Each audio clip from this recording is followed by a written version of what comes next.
السلام علیکم، میرا نام اسکر ہے۔ آج ہم پریزنٹ پرفیکٹ کنٹینیوس ٹینس کے اوپر بات کریں گے۔ پریزنٹ پرفیکٹ کنٹینیوس ٹینس یا فی الحال مکمل جاری، یہ ایسے کاموں کے لیے استعمال ہوتا ہے جو پاسٹ یا ماضی میں شروع ہوئے ہوں لیکن تاحال جاری ہوں۔ مثلا بچے 2 گھنٹے سے کھیل رہے ہیں یا بہر صبح سے بارش ہو رہی ہے۔ یہ دونوں کام کچھ عرصہ پہلے شروع ہوئے ہیں لیکن ابھی تک جاری ہیں، لہذا پریزنٹ پرفیکٹ کنٹینیوس ٹینس استعمال ہوگا۔ سب سے پہلے ہم اس کی شناخت پہ بات کریں گے۔ اردو کے جملوں کے آخر میں رہا ہے، رہی ہے، رہے ہیں وغیرہ آتے ہیں، جبکہ انگلش میں ہم نے اگر اس کی پہچان کرنی ہے تو انگلش کے جملے میں ہیز بین، ہیو بین، یہ 2 ہیلپنگ ورب یوز ہوتے ہیں، یا ہیز بین یوز ہوتا ہے یا ہیو بین یوز ہوتا ہے۔ اس کے علاوہ ورب کی چوتھی فارم یا جیرنڈ یا انگ فارم بھی اس کو بولتے ہیں، یعنی کہ ING کا اضافہ ہو جاتا ہے، جیسے ٹاک سے ٹاکنگ، واک سے واکنگ وغیرہ نظر آئیں گے۔ اس کے علاوہ کچھ کلیوی ورڈز ہوتے ہیں جیسے سنس اینڈ فار، یہ ٹائم کے لیے یا مدت کے لیے ان کا اضافہ کیا جاتا ہے۔ تو ان ہیلپنگ ورب کی مدد سے اور مین ورب کی مدد سے آپ ایزیلی جو ہے اس کی شناخت کر سکتے ہیں۔ اس کے علاوہ سنس اور فار کے اوپر ایک مفصل ویڈیو میں نے بنائی ہے، اس کا لنک میں ڈسکرپشن میں ڈال دیتا ہوں، آپ اس کو دیکھ لیں اور سن لیں، انشاءاللہ اس سے بھی آپ کے علم میں اضافہ ہوگا۔ اس کے علاوہ اگر آپ غور کریں تو پریزنٹ کنٹینیوس ٹینس اور پریزنٹ پرفیکٹ کنٹینیوس ٹینس دونوں کے جملوں کے آخر میں رہا ہے، رہی ہے، رہے ہیں وغیرہ آتا ہے۔ تو سوال یہ پیدا ہوتا ہے کہ ہم اس کی شناخت کیسے کریں؟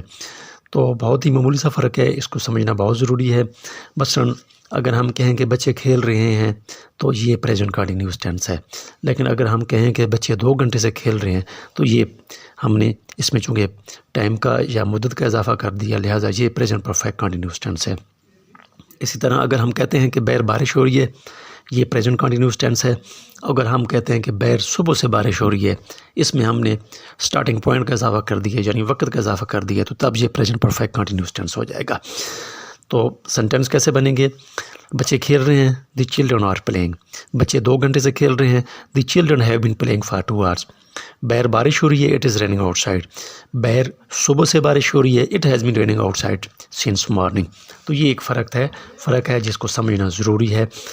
اب ہم اس کے اسٹرکچر پہ بات کرتے ہیں۔ سب سے پہلے سبجیکٹ آتا ہے، اس کے بعد ہیلپنگ ورب ہیز بین یا پھر ہیو بین آتا ہے، پھر مین ورب یا ورب کی انگ فارم آتی ہے، پھر اگر آبجیکٹ ہے تو آبجیکٹ آئے گا، اور پھر سنس اور فار، اور آخر پہ پوائنٹ آف ٹائم یا پھر پیریڈ آف ٹائم آئے گا۔ مثال کے طور پر they have been doing their homework since 2 o'clock، وہ 2 بجے سے اپنا ہوم ورک کر رہے ہیں۔ نیگیٹو یا منفی بنانے کے لیے دونوں ہیلپنگ ورب ہیو اور بین یا پھر ہیز اور بین، ان دونوں کے درمیان میں ناٹ لگاتے ہیں جس سے نیگیٹو بن جاتا ہے۔ مثال کے طور پر they have not been going to school for 1 week، وہ 1 ہفتے سے اسکول نہیں جا رہے ہیں۔ سوالیہ یا انٹروگیٹو بنانے کے لیے ہیلپنگ ورب ہیز یا ہیو کو جملے کے شروع میں لگاتے ہیں، اس کے بعد سبجیکٹ آتا ہے، پھر دوسرا ہیلپنگ ورب یعنی کہ بین آتا ہے۔ اس کے بعد سینٹینس کی جو باقی سیکوینس ہے وہ تقریباً سیم رہتی ہے۔ مثال کے طور پر have they been going to school since Monday, کیا وہ منڈے سے اسکول جا رہے ہیں۔ اس کے علاوہ بعض سینٹینس بیک وقت سوالیہ بھی ہوتے ہیں اور منفی بھی ہوتے ہیں۔ مثال کے طور پر کیا وہ صبح سے نہیں کھیل رہے ہیں، تو ایسی صورت میں سب سے پہلے ہیلپنگ ورب ہیز یا ہیو آئے گا، پھر سبجیکٹ آئے گا، اس کے بعد ناٹ، پھر دوسرا ہیلپنگ ورب بین آئے گا، پھر مین ورب آئے گا، اور اگر آبجیکٹ ہے تو پھر آبجیکٹ آئے گا، اور آخر پہ سنس فار اور پوائنٹ آف ٹائم یا پھر پیریڈ آف ٹائم۔ مثلا کیا وہ صبح سے نہیں کھیل رہے ہیں، have they not been playing since morning. تو یہ تھا پریزنٹ پرفیکٹ کنٹینیوس ٹینس، جس کے تقریباً ہر پہلو پہ ہم نے جو ہے وہ بات کر لی ہے۔ امید ہے ویڈیو آپ کو اچھی لگی ہوگی۔ اگر ویڈیو اچھی لگی تو دوستوں کے ساتھ شیئر کر دیں اور چینل کو سبسکرائب کر دیں۔ ویڈیو دیکھنے کا بہت شکریہ۔ اللہ حافظ۔